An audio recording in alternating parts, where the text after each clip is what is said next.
Buenas tardes, mi nombre es Blanca Ballester y en este cuarto Congreso Internacional de Innovación en la Docencia e Investigación de las Ciencias Sociales, Jurídicas y de las Humanidades voy a presentar una ponencia relacionada con los estudiantes y la problemática del ciberacoso. El crecimiento imparable de las redes sociales han resultado un entorno muy propicio para perpetrar nuevos tipos de violencia como el que estamos haciendo referencia, llamado ciberacoso. Y es que constituye un factor de riesgo importante para la salud mental de los adolescentes, destacando diferencias, eso sí, significativas basadas en el género, puesto que no siempre las respuestas emocionales y psicológicas entre sexos es la misma. Las estrategias preventivas, incluyendo la educación sobre el respeto y la empatía en el aula, son claves para reducir los casos de acoso tanto en línea como fuera de ella. La Agencia Española de Protección de Datos, en el marco de sus funciones, quiere contribuir a evitar y reducir estas situaciones mediante actuaciones preventivas, dirigidas, por un lado, a informar y a sensibilizar de las consecuencias negativas de esas conductas, educando, en definitiva, y formando a los menores en todas estas cuestiones también relativas a privacidad y protección de datos. Junto a la formación de estos menores en materia de protección de datos, un aspecto importante, como hemos dicho, es sensibilizarle sobre las consecuencias que estas conductas pueden llegar a constituir, puesto que pueden llegar incluso a estar algunas de ellas tipificadas en el Código Penal. El catálogo de delitos que se pueden cometer a través de Internet por los menores, al igual que los adultos, es variado e incluye delitos relativos a la intromisión en la intimidad, contra la propiedad intelectual, también industrial, apología al terrorismo, incitación al odio, a la violencia, etc. Pero ahora vamos a centrarnos en aquellos que están directamente vinculados al uso de la información personal como elemento que genera o propicia y que puede afectar de manera significativa el desarrollo natural de los menores. Y es que los expertos vienen advirtiendo del incremento de estos delitos cometidos por los niños a través de Internet, específicamente en aquellos que tienen vinculación con el uso de la información personal. El ciberacoso incluye comportamientos como agresión verbal, difusión no consentida de imágenes íntimas, creación de perfiles falsos para dañar la reputación, y las consecuencias negativas de esta actuación sobre los adolescentes son muy significativas y abarcan desde problemas psicológicos hasta un impacto adverso tanto en su desarrollo social como en su desarrollo educativo. El estudio se justifica por la creciente relevancia de las redes sociales en la vida de los adolescentes y la necesidad urgente de comprender y mitigar los riesgos del ciberacoso a través de este análisis. Por lo tanto, lo que queremos sobre todo es contribuir a la creación de un entorno digital más seguro y promover el respeto por los derechos fundamentales de los jóvenes. El presente trabajo examina cómo el uso de las redes impacta negativamente en los derechos humanos de los adolescentes y el estudio se centra, por lo tanto, en estudiar específicamente este delito denominado ciberacoso, explorando, por un lado, sus dimensiones y, por otra parte, sobre todo, explorando qué respuesta legislativa nos da el Estado ante esta situación. Asimismo, con el presente trabajo se quiere dotar a familiares, profesores y personas próximas a los jóvenes de un complemento de información sobre estas actuaciones dirigidas de manera que estén dirigidas para que tengan una orientación y unas pautas que ayuden tanto a formadores como a menores. Bajo estas denominaciones que hemos dicho, ciberbullying, ciberwatting, grooming, sexting, eh, vemos que algunas de ellas pueden llegar a tener el perfil de figura dilectiva. Por lo tanto, queremos centrarnos más que en el estudio de estas figuras directivas en general en los siguientes objetivos. Identificar formas de ciberacoso en TikTok, analizar su impacto en los derechos humanos de los adolescentes, revisar la legislación y las políticas de TikTok relacionadas con esta actuación y proponer medios para mejorar la protección de los adolescentes en esta plataforma. Y es que la investigación sobre el ciberacoso en TikTok es fundamental para entender sus dinámicas, impactos y desarrollar también estrategias efectivas para prevenir e intervenir a tiempo. Por ello, este estudio busca contribuir al cuerpo existente de conocimiento, ofreciendo perspectivas que apoyen el desarrollo de este entorno digital seguro para adolescentes, que proteja sus derechos y que promueva una cultura de respeto y de empatía en línea. Para poder discriminar la información obtenida y establecer los objetivos idóneos de esta investigación, hemos tenido que ir conociendo no solo el ciberbullying, sino también estas otras actuaciones y comportamientos que en definitiva son figuras dilectivas y que pueden dar lugar también a daños psicológicos irreparables en los niños. Es cierto que a los menores de 14 años no se les va a exigir responsabilidad penal por los posibles delitos que cometan, pero eso no excluye que puedan producirse también otras consecuencias. Por ejemplo, la responsabilidad civil de los padres o tutores por los perjuicios que hayan podido ocasionar a otros menores. Que se haya proliferado en las redes sociales esas dinámicas, especialmente entre la gente adolescente y niños, eh,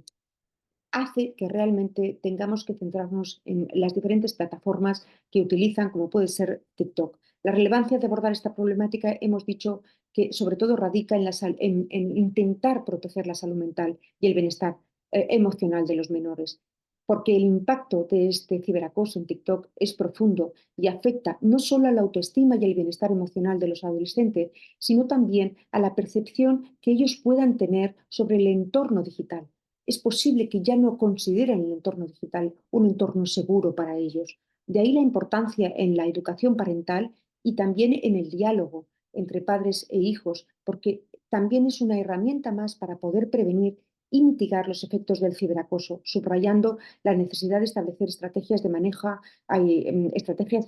de manejo informadas y, sobre todo, proactivas. Tras el presente estudio se han identificado los principales desafíos en la lucha contra el ciberacoso, incluyendo limitaciones tecnológicas, legales y también socioculturales que impiden una respuesta efectiva. A partir de estos desafíos se proponen mejorar la legislación, mejorar las estrategias en la educación digital, establecer nuevas políticas para TikTok que podrían mejorar la capacidad de la plataforma para proteger a los adolescentes y además también proponemos presentar ejemplos de estrategias efectivas de otras plataformas para que TikTok pueda adaptarlas. Con la denominación del ciberbullying, es cierto que estamos hablando de otro tipo de conducta que hace referencia a situaciones de acoso realizadas a través de Internet entre menores que, en definitiva, podríamos, como hemos dicho, diferenciarlas de otras conductas en las que sí interviene aquí no solo dos menores, sino un menor y un adulto, que justamente por la participación del menor, como se siente en confianza, acaba el adulto cometiendo acciones que son realmente catalogadas como delitos por el Código Penal. Estamos hablando del grooming, que se viene definiendo como ese embaucamiento y acoso al que se ve sometido el menor por el adulto mediante acciones a través de medios digitales, que lo que hacen, como he dicho, primero se ganan la confianza del menor, se hacen pasar por otro menor y al final incluso acaba siendo un tema relacionado con el abuso sexual, incluso con la pornografía infantil. También está otro tipo de actuaciones que por desgracia se dan entre los más jóvenes, como el sexting, que son prácticas en las cuales por existir la confianza entre las dos personas que se transmiten cierta información y en concreto ciertas fotografías, una vez estas fotografías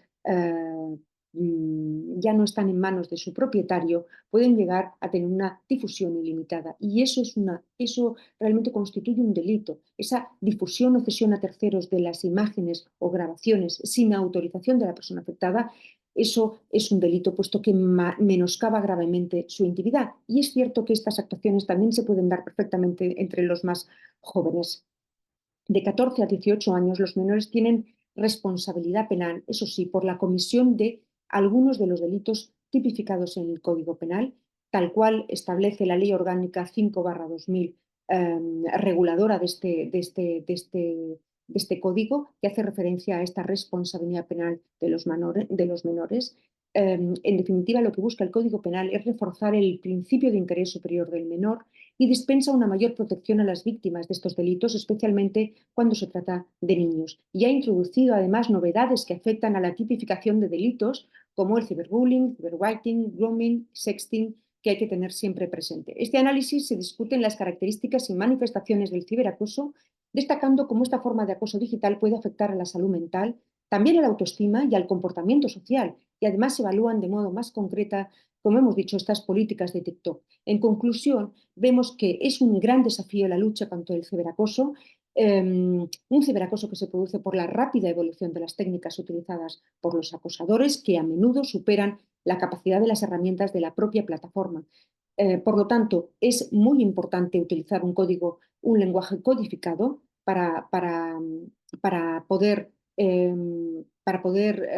evitar que no se puedan detectar estos comportamientos abusivos. Las limitaciones legales también representan un gran obstáculo. La dificultad de aplicar tanto la legislación nacional como la prevista a nivel internacional complican la persecución y la penalización efectiva del ciberacoso. Por lo tanto, otro gran reto sería que no contamos con un marco legal efectivo. Para superar estos desafíos hay que armonizar, por un lado, la legislación y además también hay que procurar abordar específicamente la manipulación digital y el uso individuo de los datos personales. En cuanto a las políticas de TikTok, es importante destacar que resultaría beneficioso aumentar la transparencia sobre cómo se manejan estos casos e implementar un sistema de apelaciones eficaz y crear consejos comunitarios para la revisión de políticas, porque así podríamos procurar que fueran más justas y relevantes. Por otro lado, la educación digital y la concienciación pública es muy importante, desarrollar programas educativos y lanzar campañas de concienciación.